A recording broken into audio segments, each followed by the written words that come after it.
마스터란 흥미로운 단어입니다. 그 단어에는 하나가 되고자 하는 필연적 요구가 담겨 있기 때문입니다. 진정한 마스터가 되기 위해 여러분은 먼저 자기 삶의 마스터가 되어야 합니다. 두려움을 다루는 방법을 하나 알려드리겠습니다. 두려움이 생기면 즉시 자신에게 이렇게 질문을 하는 것입니다. 두려움의 느낌이 어떤가? 두려움은 어떤 느낌 혹은 색조를 띠고 있습니다. 그것은 여러분 육체의 한 부위를 차지하고 있으며 그 존재가 아주 강하게 느껴집니다. 그러면 마음이 그 느낌을 감지하고서 설명을 하기 시작합니다. 그러다가 그 느낌에서 달아나려고 합니다. 지금껏 여러분은 두려움과 함께 있어 본 적이 없습니다. 두렵다는 느낌과 마주 앉아 있을 때 문득 여러분은 두려움이 자신의 전부를 차지하고 있는 것이 아님을 발견할 것입니다. 두려움은 분명히 존재합니다. 여러분도 그것을 알게 됩니다. 하지만 그와 동시에 자기 안의 두려움과 전혀 연관되지 않은 부분이 많다는 것도 알게 될 것입니다. 일단 이런 사실을 경험적으로 알게 되면 두려움을 이해할 때까지 그 두려움과 함께 있을 용기를 얻게 됩니다. 자신의 전부가 두려움이어서 자기 안에 두려움 외에는 아무것도 없다고 생각한다면 반드시 두려움에서도 도망쳐야 합니다. 생명은 그런 철저한 공포와 맞닥뜨리면 견뎌낼 수 없습니다. 하지만 자신의 내면에 엄청난 양의 파워와 안정감, 자비, 심지어 유머까지 존재한다는 것을 깨달을 때 사정은 달라집니다. 여러분은 상황에 대한 이해 부족 때문에 두려움이 자신의 지극히 작은 부분에 불과하다는 사실을 몰랐고 그 때문에 상처 입기가 쉬웠던 것입니다. 자신이 두려움보다 훨씬 더 큰 존재임을 경험을 통해 알게 된다면 여러분을 감싸고 있는 지혜가 작동하기 시작합니다. 공포에 휩싸이게 되면 명확하게 생각하지 못합니다. 그럴 때 머리에 맴도는 것은 오직 탈출뿐이겠지요. 하지만 두려움에서 벗어나는 방법을 모릅니다. 마스터는 그 방법을 압니다. 여러분이 두려움과 더불어 고요히 머물며 그 문제를 다루기 위해 자기 존재의 나머지 부분을 소집할 때 두려움을 어떻게 처리해야 할지 알게 될 것입니다. 여러분은 이런 시도를 해보지 않았기 때문에 내 말이 믿어지지 않을 것입니다. 주인이 되는 것, 마스터로 사는 것, 이것이 바로 삶의 방법입니다. 이것은 아무리 사소할지라도 두려움을 느낄 때마다 그것을 지켜보는 것을 의미합니다. 어떤 두려움이든 그것은 빙산의 꼭대기와 같습니다.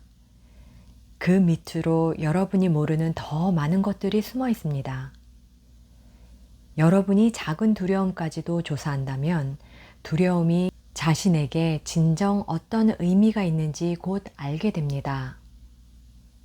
개인마다 약간의 차이가 있을 수 있습니다. 두려움의 조각들이 스쳐가도록 두지 말고 꼼꼼하게 조사하십시오. 그렇게 하다 보면 두려움을 극복하게 될 것입니다. 해답을 얻기 위해 주위에 있는 지혜를 두루 찾을수록 상황은 더 나아질 것입니다. 그래서 많은 사람이 자진해서 기꺼이 스트레스로 뛰어듭니다. 그것이 마스터가 되는 가장 빠른 길입니다. 안전하고 편안한 삶을 사는 사람들은 자진해서 어려움으로 들어가라는 내면의 소리를 용기 있게 따르지 못하기 때문에 그렇게 사는 것입니다. 여러분의 삶이 달콤하고 평온한 것은 깨우쳤기 때문이 아니라 자기가 만족할 수 있도록 장기의 발판을 잘 고정해 두었기 때문입니다. 하지만 언젠가는 여러분 스스로 말판을 움직이거나 여러분의 진화가 여러분을 위해 말판을 움직일 것입니다. 여러분은 자기 삶을 일정 기간만 평온하게 유지할 수 있습니다. 진화는 여러분에게 끝내지 못한 경험이 있음을 알리는데 필요한 것이 무엇인지를 알고 있습니다. 진화는 여러분이 멋지고 평온한 삶을 살도록 머리를 쓰다듬어 주고만 있지 않을 것입니다. 진화는 여러분의 장기판에 회오리를 일으킬 엄청난 바람을 만들어낼 것입니다. 그러면 장기의 말판들은 여기저기 흩어지겠지요. 축하합니다. 이제 여러분은 문제를 갖게 되었으니까요. 여러분은 자기 삶이 정돈되어 있지 않은 줄 알면서도 그것이 답답하고 지루하다는 것을 인정치 않는 사람일 수도 있습니다. 어쩌면 여러분 주변에 있는 사람들도 답답하고 지루하게 살고 있을지도 모릅니다. 어느 날엔가 해결되겠지 하는 생각으로 날마다 깨어남을 미룬다면 여러분의 삶은 정체됩니다. 왜 삶에 더 이상의 것이 없는가 궁금하다면 여러분이 정체되어 있다는 것을 깨닫기 바랍니다. 여러분은 5살 때나 80살 때 혹은 그 중간에 정체되었는지도 모릅니다. 삶의 움직임은 여러분이 육체를 벗어날 때까지 멈추지 않습니다. 그 흐름은 끝까지 계속됩니다. 따라서 어느 때든 활력의 부족을 느낀다면 여러분은 정체된 것입니다. 그렇다고 자신에게 필요한 변화를 위해 가정을 송두리째 버리고 새로운 곳으로 달려가라는 말이 아닙니다. 다만 두려움 때문에 움직이길 거부하는 곳이 어디인지 자신에게 물어야 한다는 말입니다. 변화가 생기면 삶이 불확실해질지도 모른다는 두려움 때문에 멈춘 곳이 어디입니까?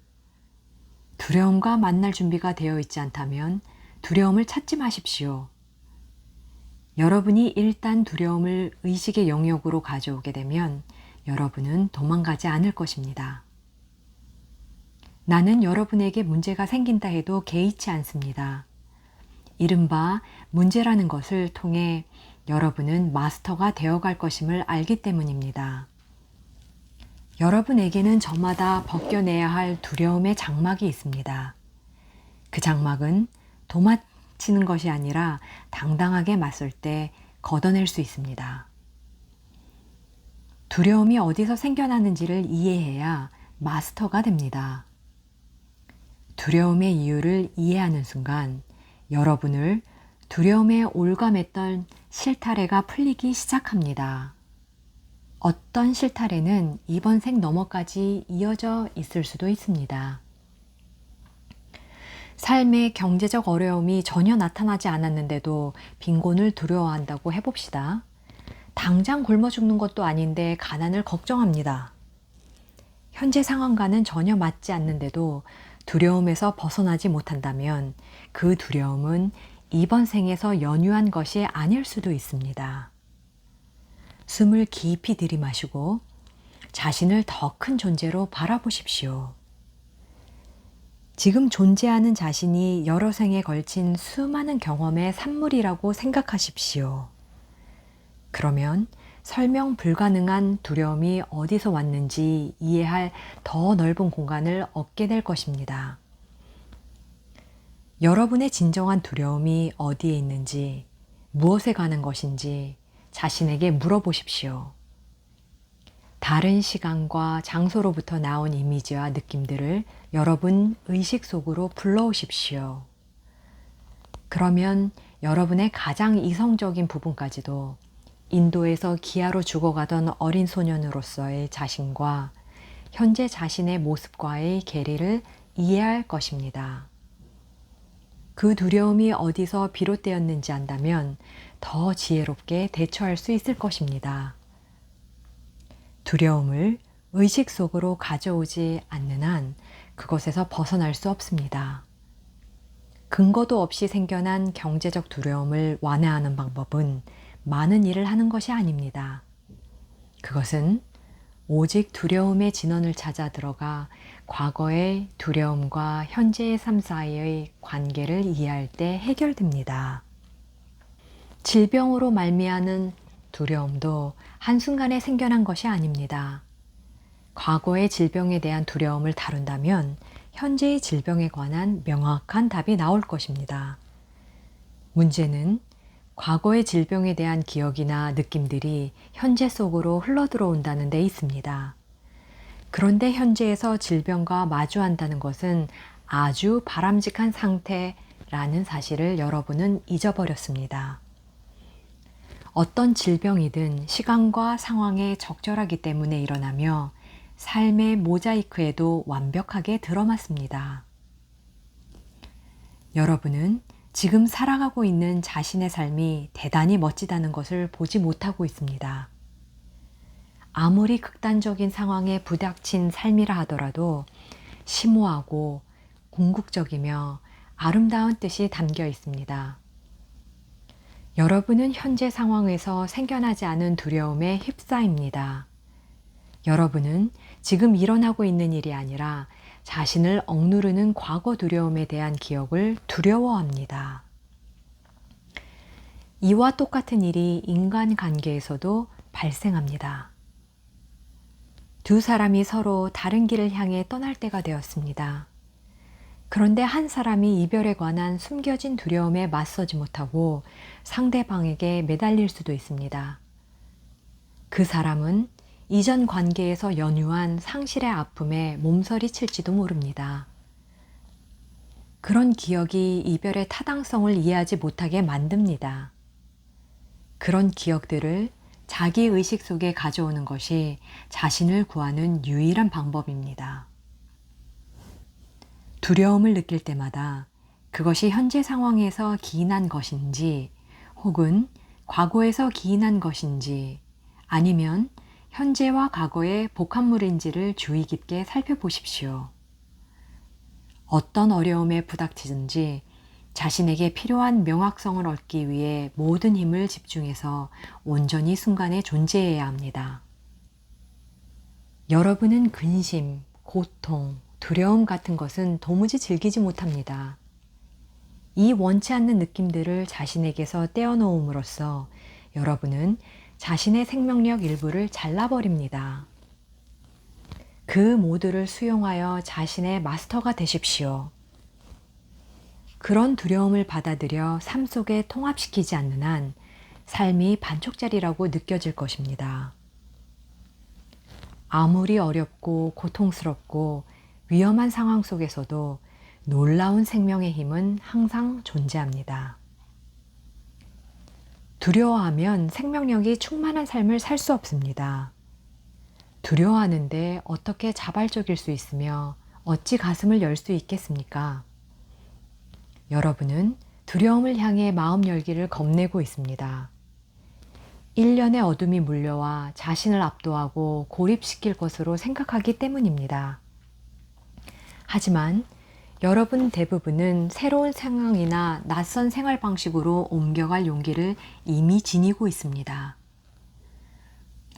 주의를 집중하면 그 이유를 알 수 있을 것입니다. 삶을 살다 보면 자신이 지금 무엇 때문에 그 일을 하고 있는지 모를 때가 잦습니다.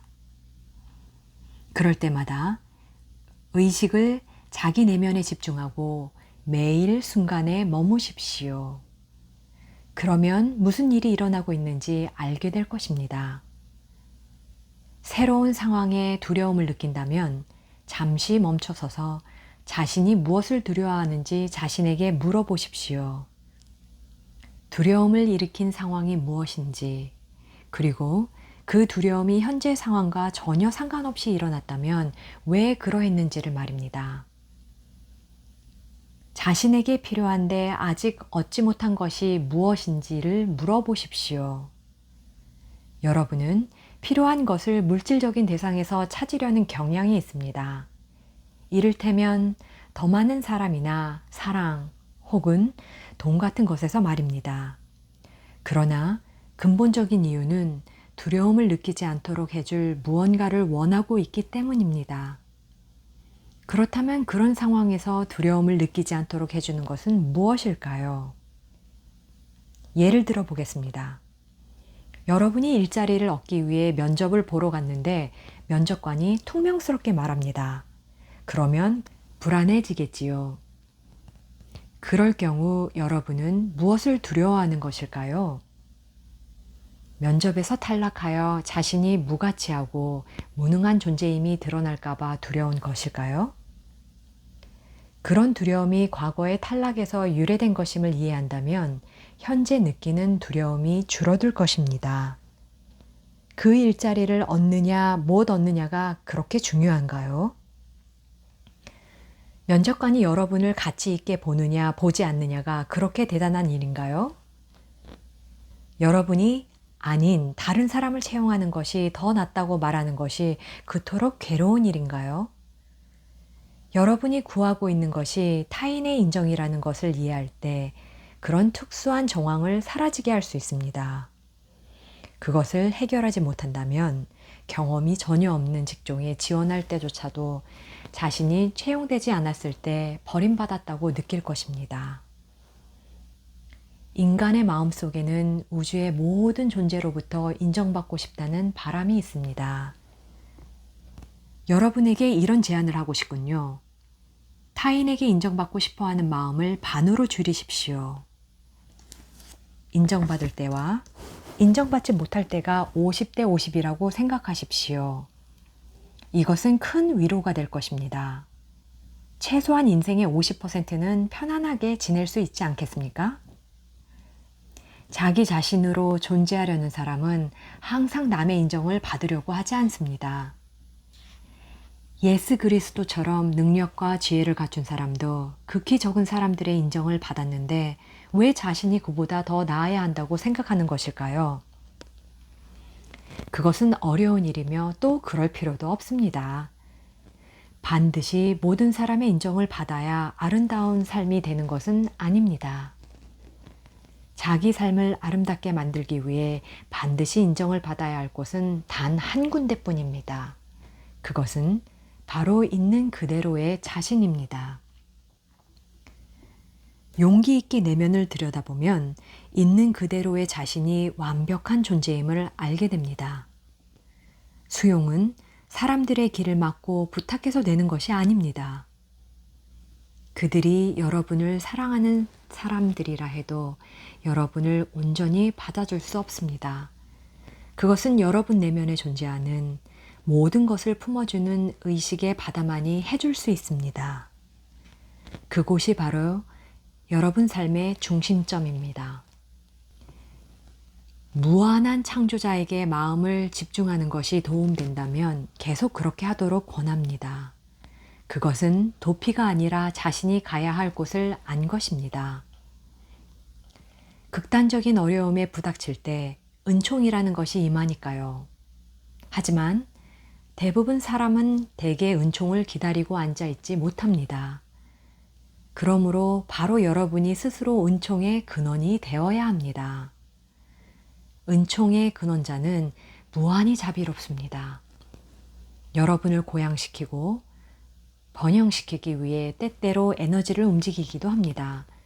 그런데 날마다 하루같이 기다렸는데도 그런 조짐이 보이지 않는다면 여러분은 정체된 것입니다. 마스터라면 이렇게 말합니다. 두려움을 다루기 위해 내가 할 수 있는 것을 하겠다. 여러분이 두려움과 함께 하면서 그것을 느끼고 그것을 친구로 만들면 그 두려운 경험이 여러분을 가르치기 시작합니다. 그러나 두려움에서 달아나면 자신이 두려워하는 것이 무엇인지 전혀 배우지 못한 채 두려움의 결과만을 맛보게 됩니다. 용기를 갖고 꾸준하고 확고한 마음으로 머무십시오. 그러면 기분이 유쾌해질 것입니다. 자기 집의 주인이 되었다는 생각에 흐뭇해집니다. 그런 기분은 여러분에게 힘을 주는 자기 존재의 거대한 부분에서 나옵니다. 아무리 힘든 상황에 부닥치더라도 자신을 돕기 위해 자기 존재의 모든 힘을 불러낼 권리가 여러분에게 있습니다. 하지만 그 힘은 부르지 않으면 오지 않습니다. 삶의 정황이 어떠하든 가슴의 평화는 여러분이 날 때부터 지닌 권리입니다. 어떤 공경에 처하더라도 여러분은 그 권리를 주장할 수 있습니다. 누가 자기 집의 주인이 될 것입니까? 두려움입니까? 여러분입니까? 그것은 여러분의 선택에 달렸습니다. 절대적 의미나 깊이, 그리고 목적이 없이는 여러분에게 어떤 사건도 일어나지 않습니다. 두려움 일랑 한 손가락에 싸매어 두고 두려움을 밝히기 위해 여러분의 온전한 전신을 찾아가십시오. 자신의 두려움을 밝히기 위해 스승을 찾는 그런 습관에 빠지지 마십시오. 그들은 여러분이 아니므로 길을 가리키는 정도만 할 수 있습니다. 여러분이 마스터가 되어야 합니다. 일단 그렇게 하기로 결단하면 삶은 전혀 다른 의미를 띠게 됩니다. 그러면 어떤 어려움도 환영할 수 있으며 어떤 불행이라도 은총으로 다가옵니다. 여러분의 행위와 경험들은 진화에 대한 이해를 더 깊게 해주는 과정이 됩니다. 친구들이여, 진화를 이해하는 것, 이것이 바로 여러분이 해야 할 일입니다. 여러분이 여행하고 있다고 말한 적이 있습니다. 일상생활에서 여러분은 적절한 장비 없이는 산악 등반을 하지 않습니다. 그런데 여러분이 삶을 여행할 때 장비를 준비해서 왔다는 사실을 잊고 있습니다.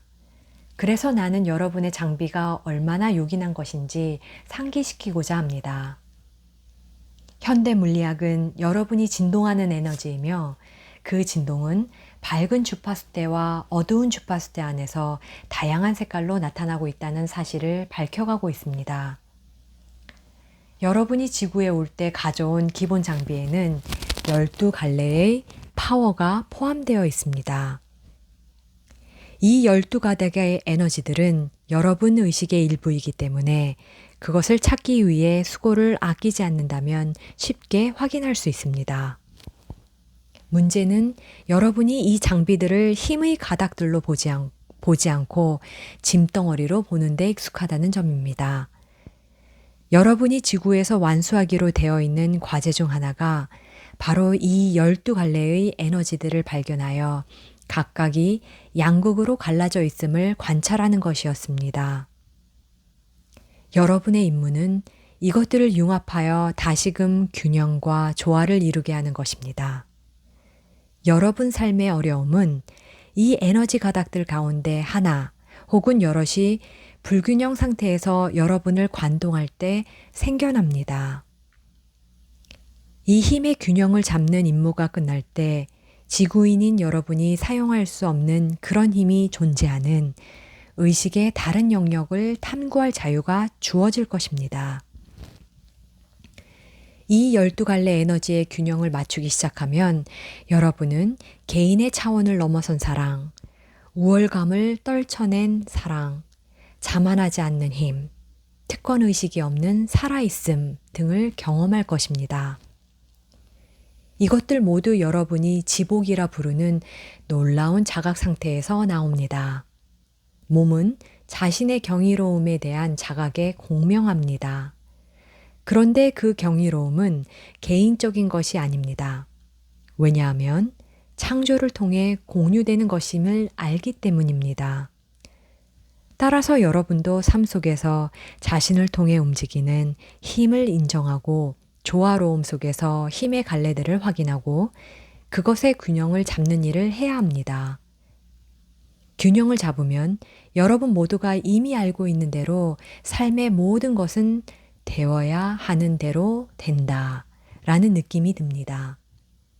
이것은 여러분에게 다시는 갈등이 없다는 뜻이 아니라 어떤 어려움도 문제가 되지 않는다는 뜻입니다. 여러분도 본 적이 있겠지만 육체적으로 매우 어려운 상태에 놓였는데도 그것을 수용하고 경이롭게 바라보며 사랑하며 심지어 기뻐하기까지 하는 사람들이 있습니다.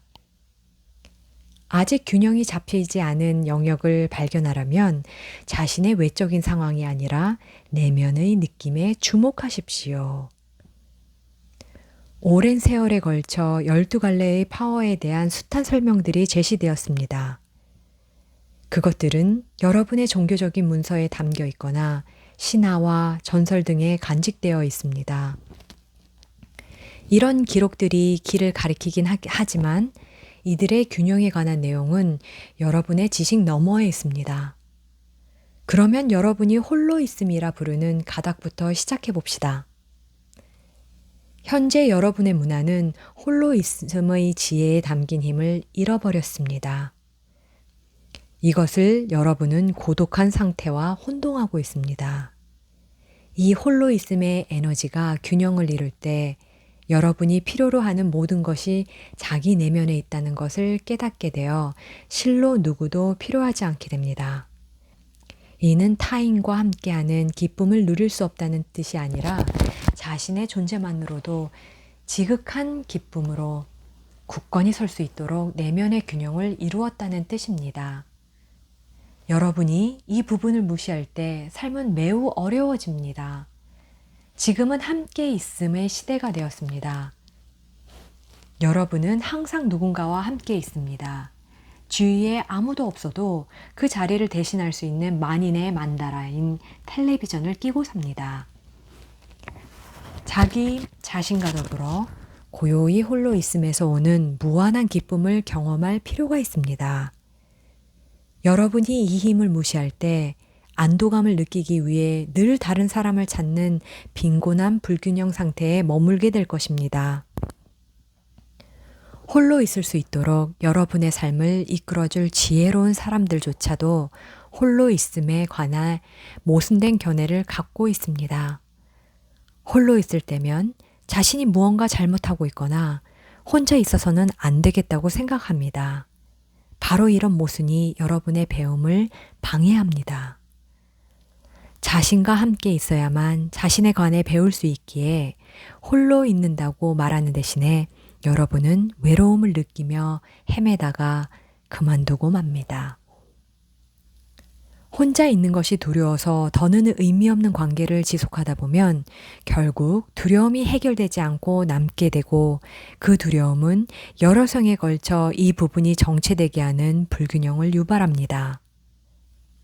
자신의 불균형한 부분에 관해 터득하기 위해서는 여러분에게 다가와 마음을 불안으로 채우는 환상을 직시해야 합니다. 여러분이 두려워하는 것들을 똑바로 바라보십시오. 헛개비들이 여러분의 정신에 살고 있습니다. 바로 그것들이 여러분의 부조화를 연출해내는 것입니다. 예를 들어 여러분은 돈에 관해 불안해할 수 있습니다. 어떤 사람은 돈이 없어 불안하고 어떤 사람은 돈이 있어 불안합니다. 오늘날 돈이란 안전의 상징입니다. 돈이라는 상징 뒤에 굳건히 존재하는 요소는 무엇일까요? 삶 자체를 신뢰하는 능력이 이런 불안들 뒤에 존재하는 에너지입니다. 아무도 믿을 수 없으며 사람들은 여러분의 유익에 관심이 없다는 뿌리 깊은 생각이 여러분에게 있습니다. 나는 다른 관점을 권하고 싶습니다. 여러분은 모두 움직이고 확장하고 창조하며 참의식의 바다로 끊임없이 흘러가는 물방울들이기에 각자 최선의 삶을 살고 있다라는 점을 깨닫는 것입니다.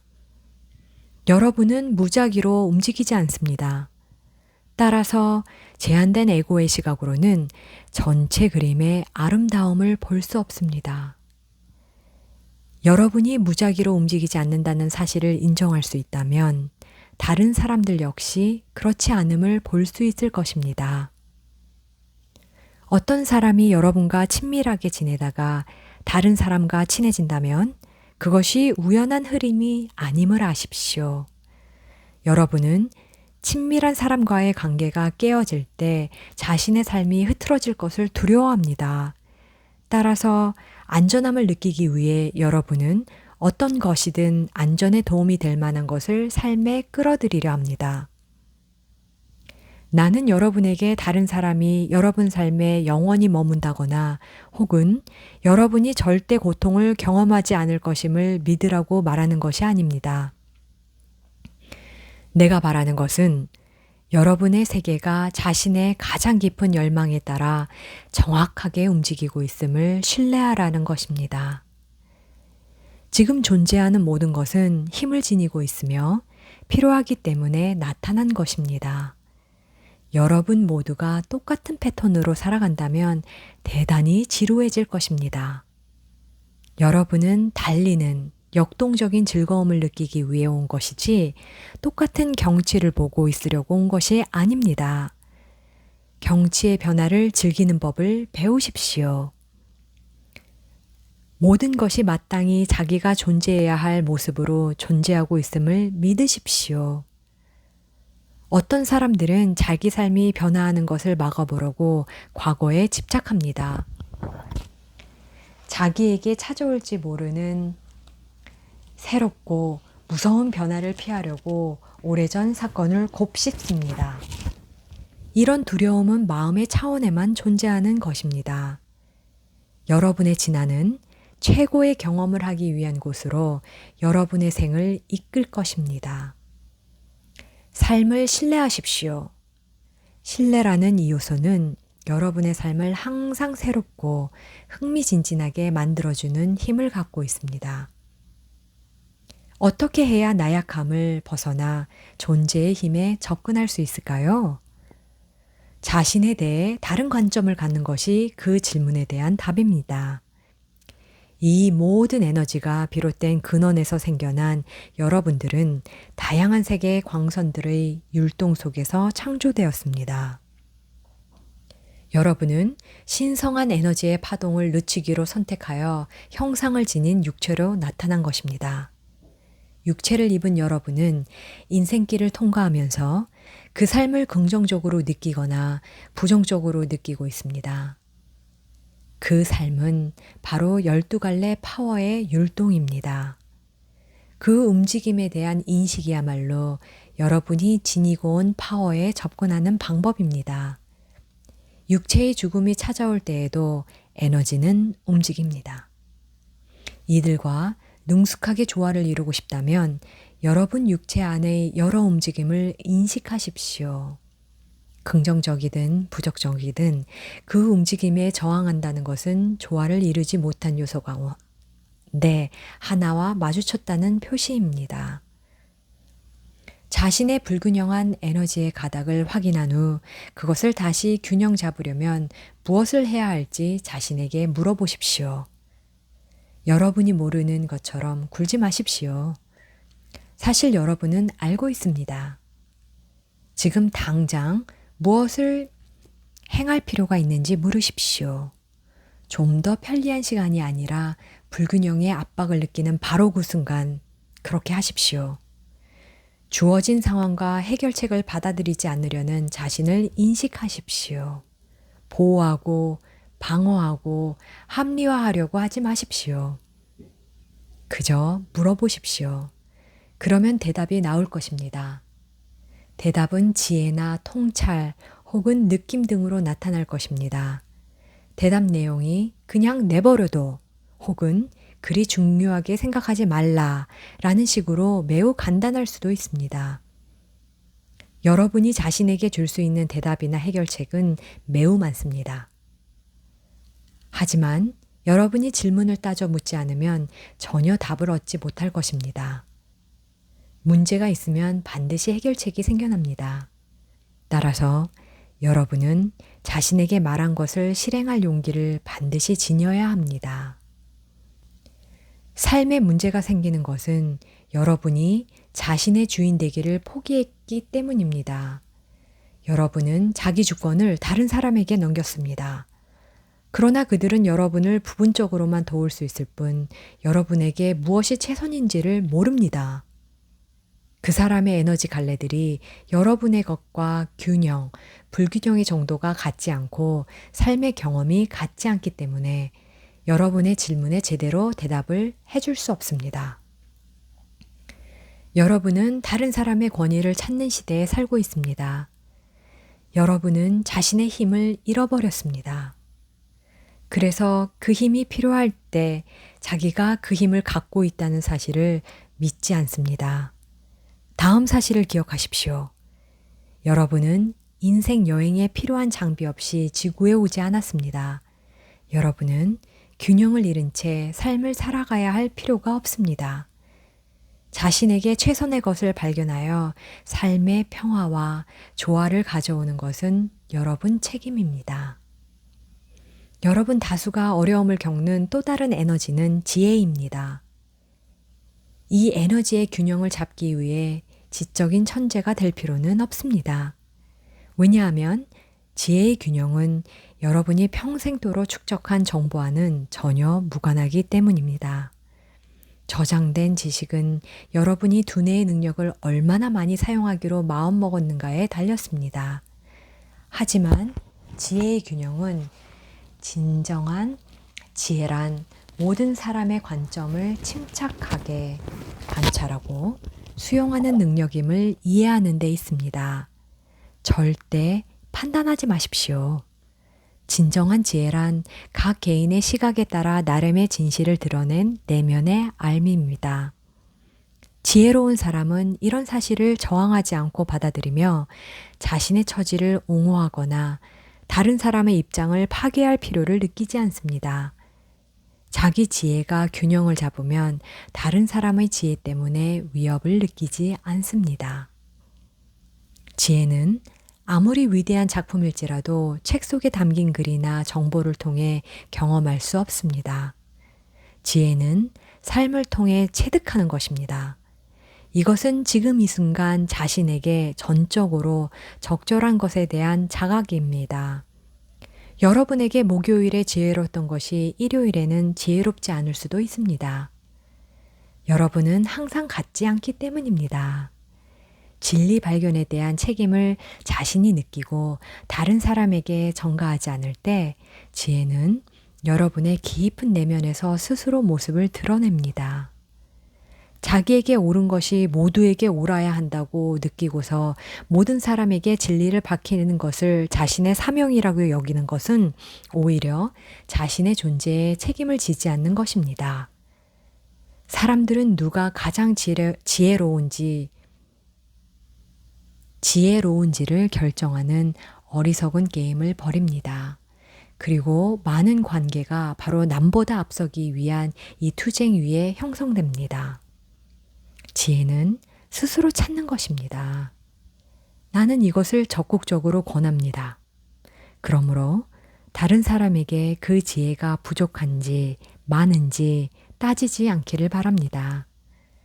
자기 지혜의 정당성을 확보하는데 외부의 인정이 필요 없습니다. 여러분에게 자신의 진리를 펼쳐주는 내면의 느낌을 신뢰하십시오. 책임감이라고 부르는 에너지에 대해서도 알아보겠습니다.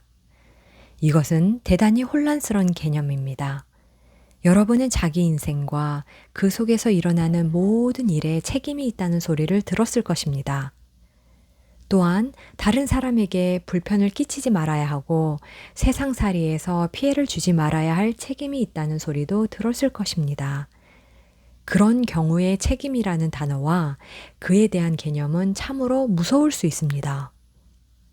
여러분은 자신의 행동이 다른 사람에게 피해를 줄지 몰라 염려합니다. 여러분의 결정으로 말미암아 발생할 수도 있는 극도의 혼란에 대해 책임을 느낀다는 것은 커다란 부담입니다. 여러분에게 자녀가 있으면 여러분은 그 자녀가 평생 행하는 모든 일에 대해 책임을 느낍니다. 자녀가 어려움에 부닥치면 여러분은 그것이 자신의 잘못이라고 느낍니다. 교통사고로 다른 사람을 다치게 하거나 사망케 했을 때도 죄책감을 느낍니다. 상사에게 일이 잘 안 되었다고 보고할 때도 책임감을 느낍니다. 이처럼 책임감은 끝없이 여러분을 따라다닙니다.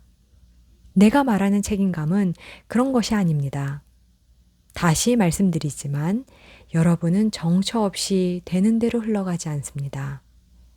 여러분은 아름답고 흥미롭고 확장하는 조화로운 힘 안에서 움직입니다.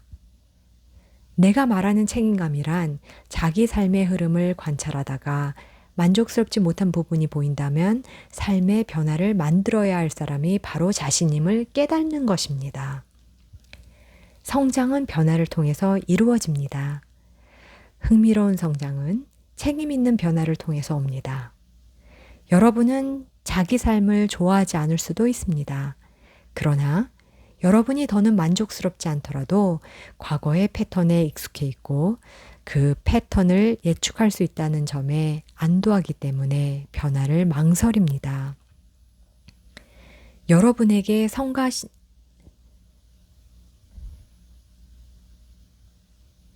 상기시키고 싶은 것은 여러분 존재 내면에 책임 있는 선택을 할 능력이 갖춰져 있다는 사실입니다. 자신을 기쁘게 하는 삶을 만들 선택 말입니다. 책임감이라는 요소 안에 두 극단적인 경우가 있습니다.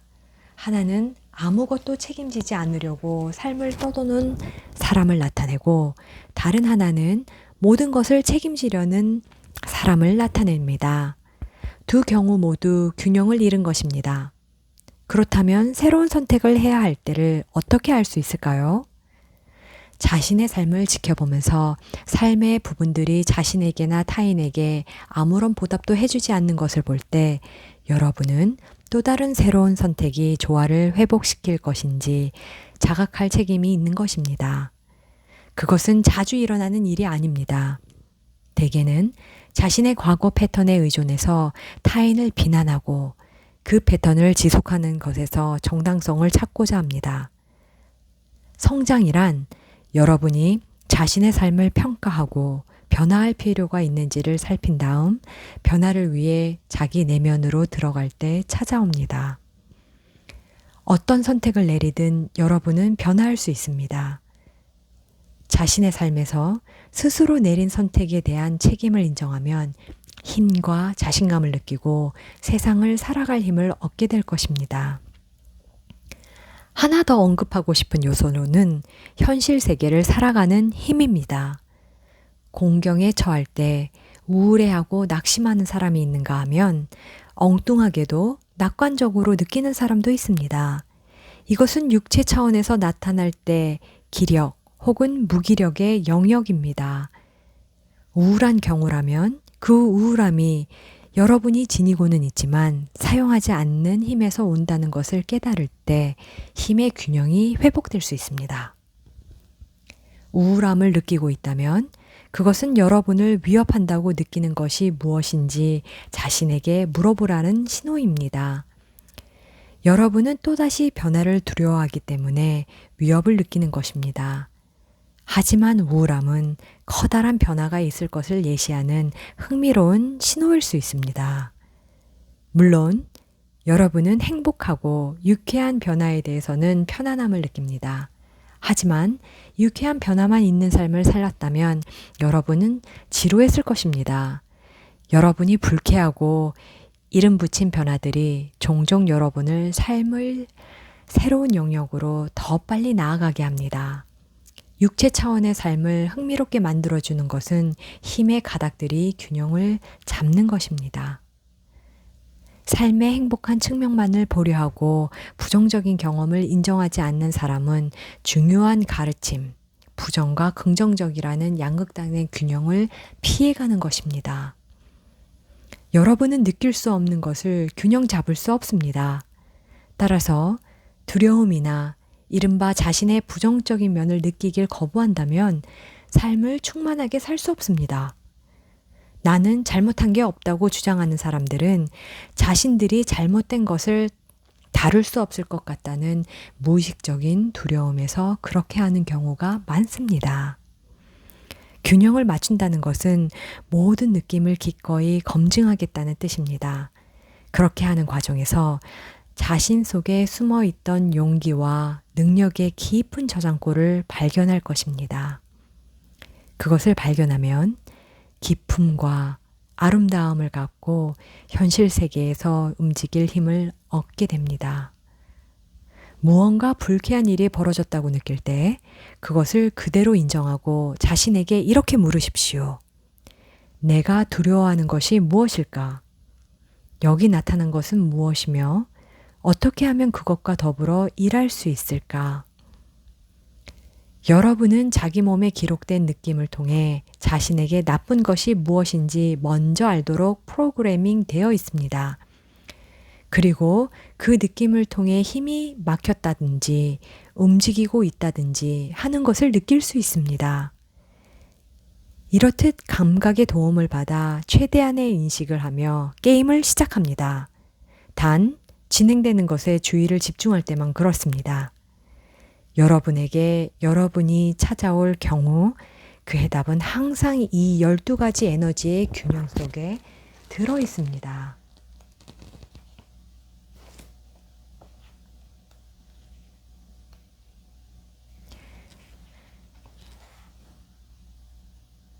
나는 여러분에게 자신의 삶을 주의 깊게 살펴볼 필요가 있다는 말씀을 자주 드렸습니다. 이번에는 여러분이 진지하게 받아들였으면 하는 다른 이야기가 있습니다. 우리는 여러분의 전념과 변형과 의식의 확장을 위해 지구에 보내지는 에너지 존재의 양이 엄청나게 증가하고 있다는 이야기를 했습니다. 여러분은 이것을 가리켜 뉴 에이지라고 부릅니다.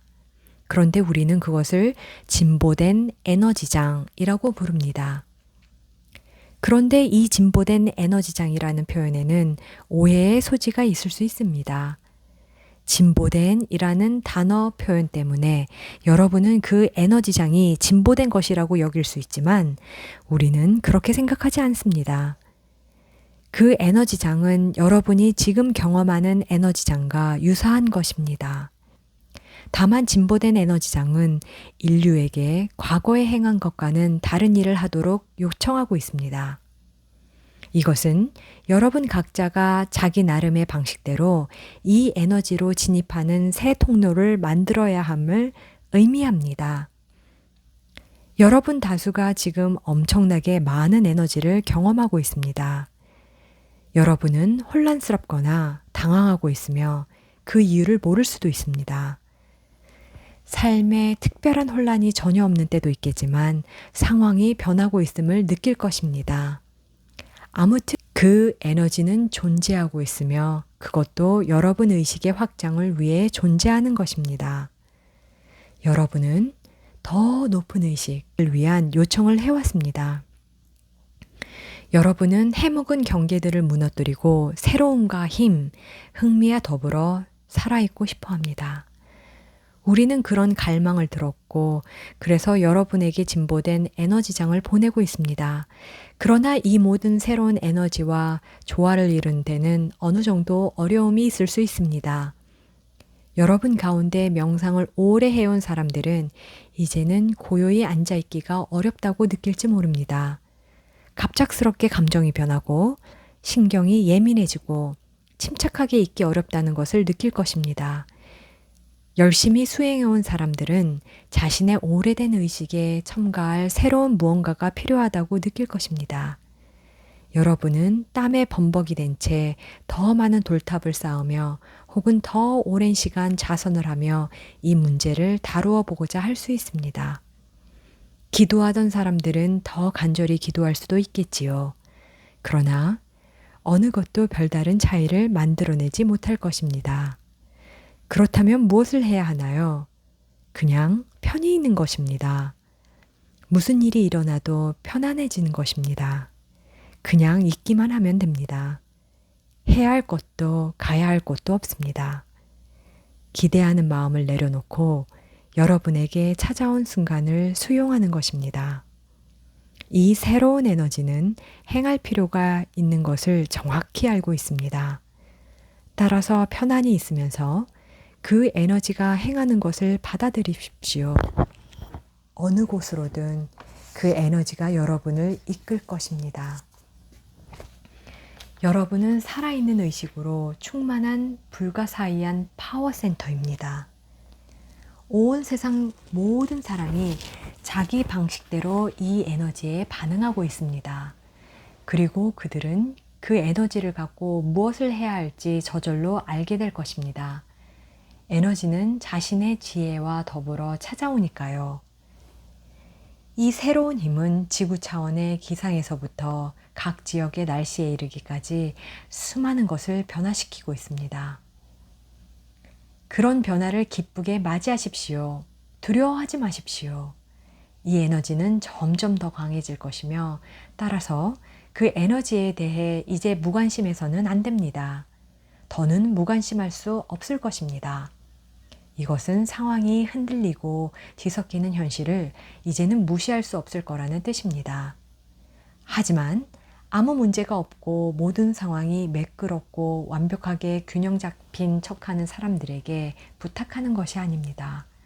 바라건대 자신을 어리석게 만들거나 서로 바보로 만들려 하지 마십시오. 바라는 것은 여러분에게 자기 성찰의 능력이 있음을, 즉 지금 이 순간에 일어나고 있는 일에 주의를 집중할 수 있는 능력이 있음을 깨달았으면 하는 것입니다. 따라서 그저 지금을 인식하는 훈련을 할 때 에너지가 증가하는 이 세상을 이해할 수 있는 창조적이고 역동적인 방법을 발견할 것입니다. 그저 가만히 있으십시오. 그러면 보일 것입니다. 자신에게 필요한 것이 무엇인지 아는 간단한 방법 하나는 자기 인식에 포착된 모든 것들이 여러분을 비추는 거울로서 봉사하기 위해 찾아왔음을 기억해내는 것입니다. 여러분은 전에는 보고 싶지 않았던 자기의식 일부를 자신에게 보여주기 위해 모든 사람과 사건들을 자기 삶에 불러들입니다. 이것은 여러분이 호색가를 만날 때 호색가가 된다는 뜻이 아닙니다. 호색에 관한 판단이 생긴다는 뜻이지요.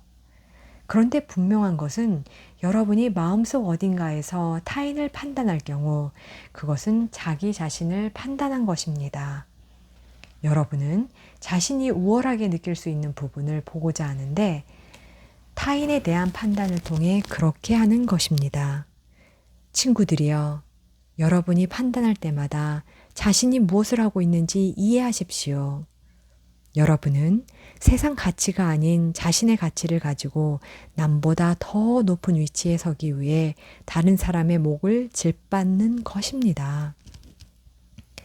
판단하는 습관은 여러분이 가진 것 가운데 가장 조화롭지 못한 습관입니다. 왜냐하면 그 습관은 다른 어떤 특성보다도 강렬한 힘으로 여러분을 타인에게서 분리하기 때문입니다. 판단이란 여러분의 부분이 다른 사람의 부분보다 더 우월해지리라는 생각에서 하나를 분리된 조각으로 만들려는 시도입니다. 그러나 여러분이 정작 바라고 있는 것은 자신이 다른 사람 못지않다고 느끼는 것입니다. 자신이 진정 더 나은 존재임을 안다면 사랑과 연민이 자기 반응으로 나옵니다. 왜냐하면 판단이 누구를 치료한 적이 없다는 사실을 여러분은 알고 있기 때문입니다. 판단은 누구도 치유하지 못합니다. 판단은 살인자입니다. 그러므로 동료를 비판하는 사람들은 그것이 자기 시각에서 비롯된 자기 판단을 유지하기 위한 몸부림임을 깨달아야 합니다. 여러분 마음속에는 자신의 내면을 보지 않으려는 부분이 있습니다. 그 부분이 여러분으로 하여금 밖을 보도록 현혹합니다. 판단한다면 사랑할 수 없습니다. 판단과 사랑은 공존할 수 없습니다. 여러분에게 사랑이 있다면 판단할 수 없습니다. 왜냐하면 이 순간 여러분 앞에 있는 사람이 그렇게밖에 행동할 수 없었으리라는 사랑의 관점에서 이해하기 때문입니다. 자신의 규칙을 다른 사람에게 강요할 수 없습니다. 판단이 왜 중요한 주제이며 에너지와 어떤 관련이 있을까요? 판단은 살인자입니다. 그것은 판단이 여러분을 자기 생각과 자기 육체 속에서 가두기 때문입니다. 판단하고 있는 동안 여러분은 자기 생각과 육체 속에서 판단 대상을 보고 느낍니다. 판단은 종종 가슴 센터에서 무겁게 느껴집니다. 사랑이 결핍되면 판단으로 표현되는 것입니다. 이 결핍이 여러분의 에너지를 차지하여 결핍 속에 가두어 버립니다. 에너지는 두 가지 일을 하는데 확장과 수축이 그것입니다. 밖으로 움직이어 가든가 내부에서 파열되든가 합니다. 에너지가 판단을 통해 내부에서 파열될 때 모든 힘을 자기 안에 붙들어 매는 것입니다. 그런데 그 힘은 풀어놓으면 맑아지기 시작하여 여러분이 처한 어떤 어려움도 이해할 수 있도록 도와줍니다. 하지만 여러분은 판단에 사로잡혀 있기 때문에 그런 상황을 이해할 능력이 없습니다. 판단이란 것은 여러분을 통해 흐르는 에너지를 멈추게 합니다. 그래서 자신의 관점, 자기 판단에 사로잡히는 것입니다. 이렇듯 에너지가 막히면 다른 경험들을 발생시킵니다. 수축이 무슨 일을 하는지 지켜보십시오. 여러분 주변에 있는 사람들이 공경에 처한 것을 볼 수도 있고, 혹은 여러분에게 유입되는 에너지의 양이 점점 더 적어지는 것을 볼 수도 있습니다. 여러분의 삶은 수축하여 내부에서 스스로 파열되기 때문입니다.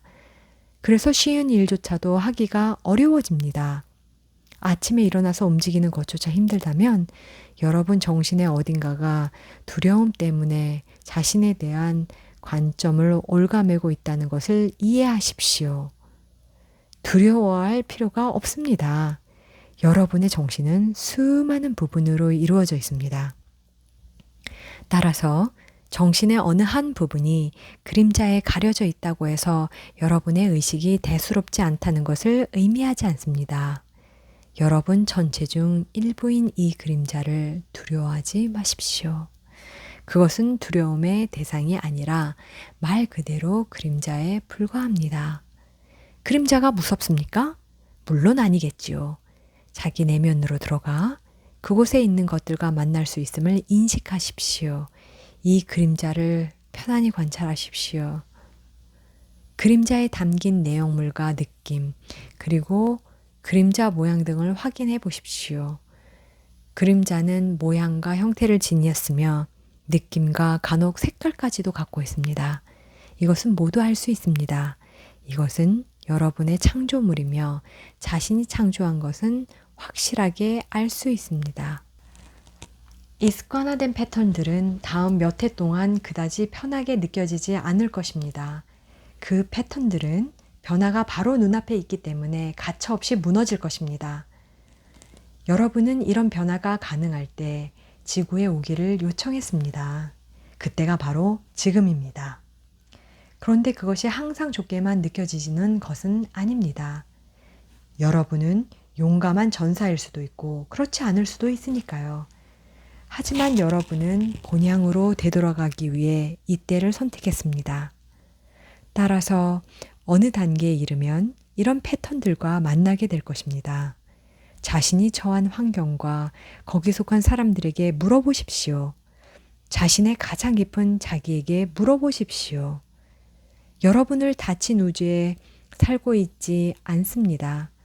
여러분이 눈을 열고 귀를 기울인다면 우주는 언제나 여러분에게 진리를 비춰줍니다. 스스럼 없이 말하는 여러분 아이들의 말을 경청하십시오. 어린이들에게는 사실을 있는 그대로 말하는 능력이 있습니다. 그렇다고 여러분을 찾아오는 모든 부정적인 것들을 믿어야 한다는 뜻은 아닙니다. 다양한 형태를 지닌 같은 메시지를 한결같이 듣는다면 그것에 주의를 기울이십시오. 여러분이 진정 용감한 전사가 되고 싶다면 그런 메시지들을 적극적으로 찾으십시오. 나는 오늘 마음을 활짝 열어 나 자신에 관한 메시지를 계속해서 들을 것이다. 왜냐하면 알고 싶으니까 라는 식으로 말입니다. 여러분은 손으로 얼굴을 가리는 것이 아니라 두 팔을 벌리고 세상 속에서 행동할 기회를 얻었습니다. 그래서 자기 그림자에 관해 듣기로 선택한 경우 그 그림자가 그리 고통스럽지 않을 것입니다. 여러분이 좋아하지 않을 수도 있는 자신에 관한 무언가를 듣기 선택할 때 그것에 저항해 자신을 방어할 때만큼 그렇게 많은 상처를 받지 않습니다. 이 차이를 아시겠습니까? 담대하게 서서 완전해지려는 자기 요구에 따라 들을 준비가 된 것은 턱을 노출한 채 그냥 당하는 것과는 전혀 다릅니다. 여러분이 자신을 방어할 때 정보가 거의 흘러들지 못하도록 닫아버리는 것입니다. 자기 그림자에 관한 메시지가 들어올 경우 여러분은 처음에 이렇게 말합니다. 당장 나가. 누가 필요하다고 했어? 반드시 그렇게 됩니다. 그런 정보가 들어왔다면 그것은 여러분 자신이 완전해지기 위해 스스로 불렀기 때문입니다. 친구들이여, 자신을 속이지 마십시오. 여러분의 부분이 거짓을 말할 수는 있지만 전체는 그렇게 못합니다. 자신에 관해 진정 기꺼이 배우려는 사람들은 매일 하나씩 배워나갈 것입니다. 전체가 되고 싶은 사람들은 마음을 열고 귀를 기울입니다. 완결하지 못한 임무가 없다면 여러분은 지구에 오지 않았습니다. 그 임무를 끝내십시오. 자신을 완전히 알므로써 임무를 마칠 수 있습니다. 놀라운 것은 여러분이 일단 자신의 약점을 그대로 알면 생명 그 자체를 불러온 운동이 모든 것을 돌보기 시작한다는 것입니다. 앞에서도 말씀드렸지만 여러분 혼자서는 아무것도 할 수 없습니다. 사실입니다. 자기 존재 안에서 자신의 그림자를 끊임없이 다루십시오. 그리고 눈에 보이는 세계와 보이지 않는 세계에 도움을 청하십시오. 여기에는 기도가 멋진 도구가 됩니다. 혼돈을 제거해달라고, 그래서 진정한 자기가 누구인지 명확하게 보게 해달라고 기도하십시오. 여러분이 자신의 진화, 자기 본성을 명확하게 보려고 할 때만큼 생기가 넘친다면 전 우주가 개입해서 여러분에게 이 놀라운 실제를 보여주기 시작합니다. 자기 자신과의 싸움을 그만두었기 때문에 여러분의 마음과 몸은 다르게 느끼기 시작합니다. 싸움을 그만둘 때 여러분의 빛나는 아름다움이 드러납니다. 한번 해보십시오. 결코 손해볼 일이 없습니다. 왜 그런지 이해하시겠습니까? 여러분의 자기 그림자에 관심을 둘 때 그것은 마치 자기 등 뒤에 옷을 잡아당기고 바지를 물어뜯으며 귀찮게 구는 강아지가 있는 것과 같습니다. 여러분이 관심을 두고 있는 것이 자기 등 뒤에 있기 때문에 활기차게 살며 세상과 교류하기가 쉽지 않습니다. 그런데 그 그림자를 취해 그것을 속속들이 보기 위해 기꺼이 자기 앞에 놓을 때 여러분은 대화하고 교제하고 해결할 기회를 얻게 됩니다. 자기 존재 속으로 뛰어드는 바로 그 순간 여러분은 인간다운 사람이 되어 온 인류를 사랑하게 됩니다. 인류를 사랑하기 위해 사람 냄새가 나는 존재가 되어야 합니다. 그렇지 않으면 여러분은 인류 위에 군림하게 되고 군림 상태에서는 사랑을 할 수 없습니다. 여러분은 깨달은 사람들이 어떤 식으로 사랑한다고 생각하십니까? 그들 힘의 뿌리는 지구 밑에 있는 푸른 공간 깊은 곳으로 깊숙이 뻗어 있습니다. 그들의 머리는 높이 떠 있는 별과 함께 날아다녀 사람의 눈으로는 볼 수가 없습니다. 그들의 존재는 너무 기대해서 가슴 속에 모든 피조물을 품을 수 있습니다. 그들은 우월한 위치에서 사랑하지 않습니다. 전체성에서 그들의 사랑이 나옵니다. 여러분의 존재 역시 광대합니다. 다만 그것을 잊고 있을 뿐입니다. 여러분은 자신을 이 작은 지구 위를 걸어다니는 하찮은 존재라고 생각합니다. 하지만 그렇지 않습니다. 여러분의 머리는 하늘의 별과 함께 있고 발은 깊은 창공에 드리워져 있습니다. 이 얼마나 거대한 존재입니까? 여러분은 구출될 필요도 구원받을 필요도 없습니다. 여러분이 해야 할 일은 단지 깨어나는 것입니다. 깨어난다는 것은 자기 뒤에 감추어 놓은 것을 자기 앞에 꺼내놓는다는 뜻입니다. 잠자는 사람들은 자기에게서 숨은 것입니다. 용감한 전사들은 잠에서 깨어나 이렇게 말합니다. 나는 준비되었다. 나는 알고 싶다. 그러면 나는 해를 끼치지 않는 존재가 될 수 있다. 평화, 사랑, 아름다움을 위해 나는 해를 끼치지 않는 존재가 되고 싶다. 여러분이 인류와 하나 되고 그들 위해 군림하지 않을 때 눈에서는 사랑의 눈물이 흘러내릴 것입니다. 또한 그 눈빛 속에는 여러분과 다른 모든 사람을 존재케 하는 그 하나 외에는 다른 어떤 것도 담을 수 없을 것입니다. 오직 하나만이 존재하기 때문입니다. 여러분의 육체는 그 하나의 빛을 취한 것이고 그 빛이 수백만 개의 다른 불꽃으로 흩어진 것입니다.